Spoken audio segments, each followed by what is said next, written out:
Chad Brendel here at Higher Ground for Bearcat Journal. Thought we'd do a little something different.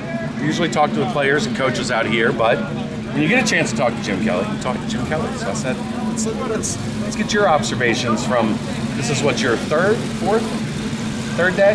Yeah, third day here. Yeah, so overall, what is the takeaway from what you've seen through 3 practices? Well, I mean, I think that coming in, everybody had the same kind of idea what you were going to see, which was a lot of different faces. And I think everybody thought that the cupboard wasn't there, and I think we're finding that out. Yeah. It's interesting because there's people that are dinged up that aren't getting in there right now, and it's probably rightfully so that they're sitting out getting healthy as Arkansas comes pretty quickly here. The Arkansas games comes pretty quickly, but I'm seeing a lot that I didn't expect from the young guys as well. And although if you follow, Bearcat Journal and you look at what's going on in the recruiting, you're not surprised by that. No. But when guys come in as freshmen, true freshmen, or even the guys from last year that might be redshirt freshmen, all of a sudden now are starting to make an impact. You realize that recruiting is such a big part of this. The one guy today that continued to jump off the page is in that group, JQ Hardaway. Yeah, JQ, and I kind of said to you, looks like Sauce too, and you pointed out to me quickly, he's not quite, doesn't have the hip rotation and those technique isn't there all the way there yet. But as we both agree, we don't think Sauce had that either. Ahmad Gardner didn't have that as a true freshman either. Right.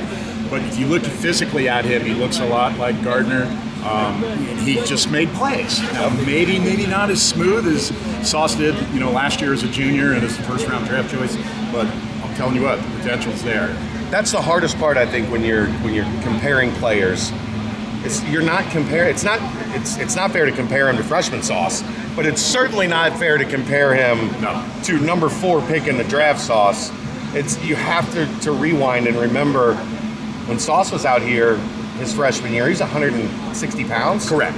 JQ's pushing 200 already. And that's where the difference is. Hardaway's a bigger guy, about the same height frame-wise. But better, 6'3", better, but definitely more defined body-wise than Sauce was as a young incoming freshman. I talked about this with Lance McAllister yesterday. What do you think when you look across this roster and see the size, the athleticism, the depth that just has never, that's always been, Cincinnati's had to do more with less, and now they're getting to do more with more when you look at this roster. So if I go back and I look at what Luke Fickell and his staff's been able to do to develop players, it's incredible. Obviously, the last 3 years, it speak for themselves, what they've been able to do. That being said, maybe there's some 3 stars in there, 1 or 2 4 stars, but most of them didn't have a whole lot of stars at all, and they became stars. Right. They became great football players, and now you're starting at a higher level to begin with, and you're going to still do that development. I'm telling you what, the line for these guys, the bar for these guys to hit, they've not come close to it yet. So, you might not know as many names on the field this year. Yeah, exactly. But we've seen that time and time again when it looks like they're going to have a down year. I don't think so. There's a lot of talent out there. It's number one, the bar has been raised. There's better talent, better physical guys coming in, both size-wise, speed-wise, and the good part that I like is they're still keeping that same level of a person. Guys that are hungry, guys that want to work hard every day versus a 5-star guy that comes in, I'm going to start and I'm going to just be a star and I'll stay a few years and go to the NFL. That's not necessarily the case. These guys want to be here. They're having fun. They're playing football at a very high level, and I do. I think the sky's the limit. I go back to Monday. They had a chance on Monday to just be in helmets. And the guys said, no, we want the spider pads. We can't go full shoulder pads yet, but we're not going out there without the spider pads on and wasting a day. So we're putting those on, whether you like it or not. We're going to go out there and we're going to be physical and we're going to compete. And most years you tell a team helmets only, like they're throwing a party. And this team doesn't have that personality. No, I mean, what I liked about it is the way that both sides of the ball played versus a 7-on-7 where, the receivers and the running backs and the quarterback versus the DBs and the linebackers, you're just playing catch. Right. You still got to make reads and you got to do all the things you got to do. But you're not worried about getting thumped. Well, that drill on Monday that you're talking about, or not the drill, but the whole day, they were getting thumped. Yeah. And they were still making the catches and the throws, and the defense played very, very well. A lot of pass breakups. And typically the defense is a little bit ahead of the offense, and I would still say that that's the case so far. Yeah, so far this year. But the offense makes plays too.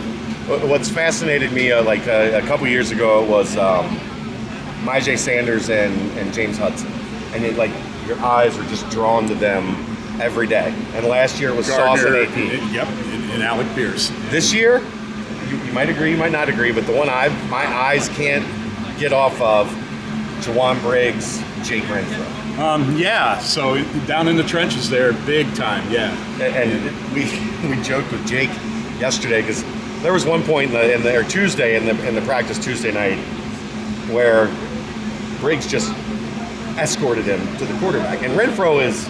He's not a small guy. He's very strong as well. And he said Jowon is the strongest human I've ever experienced. But more to the point, isn't it amazing that it feels like every year now there's those two guys are going to play in the NFL for a long time.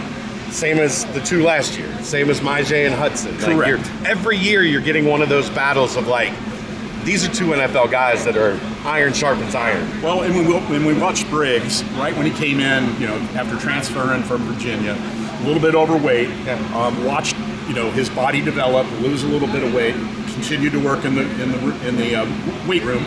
Then last year, I won't say limited time, he played a lot, but, limited impact because he had a really solid defensive line. Kind of out of position. I would think so. That's a good way to put it. And this year, all of a sudden now, he's taken over. Yeah. And he really, really looks good. And that's the kind of thing you need is somebody like that who maybe, not that you weren't counting on him, you were, but he's taken a little bit higher role than you maybe suspected coming into summer ball. I know they're not going to be as good as last year. Or maybe they are. I don't know. Maybe they are. But it has to feel good looking out here and going, you know what? They're okay. Well, what I like, they are okay, number one. What I like is, and this is very, very typical, when you have a team like last year that runs through the regular season and makes it to, in their case, Cincinnati's case last year, the semifinals of the college football playoffs, and you lose 9 guys of the NFL and a few other guys, your tendency is to take them down a notch. Well, and that's what happened this year, and it happened to other teams as well. But I think inside the team. Oh, it gives them an unbelievable incentive to go out and prove themselves. And they're not bad. They got talent in every position. Sure, there's some things that still need to be worked out. Quarterback is clearly one of those. But they got a solid running back group. They got a solid wide receiver group. You mentioned Renfro. The rest of that offensive line's back. Defensive line's good. Linebackers, I think, might be the most underrated group out there because they lost so much last year, but they got guys back, and obviously they got 5 starters. Yeah, Ivan Pace transferring in from Miami as the reigning MAC defensive player of the year. They're really good. Secondary, a lot of new faces there, but everybody's capable. I think the greatest misconception in UC athletics history is that Oscar won national championships in basketball. Nope, did not. The year that Oscar left, they run off back-to-back. It's a good point. I'm not saying. What are you predicting, Chad? I'm just saying. Well, I'm just saying that team got to the Final Four. They were great, but they didn't get over the hump until when everybody thought, okay, Oscar's gone, right? They're going to fall off, and they took the next step. Yeah, I would just say that there was a group of guys in that 9 guys that went to the NFL last year that you knew were going to go. Yeah. Okay. But there was a group of them that worked hard at this point in time last year. We didn't think. No. And I can tell you from sitting in press box for 13 games last year, all of a sudden after week 4, somebody came up to me, one of the NFL guys said, "Hey, can we talk to you a little bit about Bryan Cook?" Yeah. And I said, "Sure." And I liked him at that point. But every week, more and more people Darrian were talking. Beavers. Yeah, exactly. Curtis Brooks. Yep, those are the kind of guys. And I think there's guys out here that are exactly in that same spot. They're going to be, I mean, they've got to have a great year. Sure. And they've got to, obviously stay away from injury. But I think you're going to see guys, and I'm not predicting 9 guys again, and it's more about the team and more about wins and losses than it is the NFL. However, you ask all these kids over here, 80 of them are going to say, yeah, my next goal is to be in the NFL. They're not all going to make it, but that being said, there is a group of them that will be. Mr. Jim Kelly. Thank you, Chad, as always. Appreciate it. He's the best. That's why we love him. I love seeing him when he's out here. Thanks to everybody for checking it out, and we will scrimmage on Saturday. Looking forward to that, and we'll keep it coming. Thanks.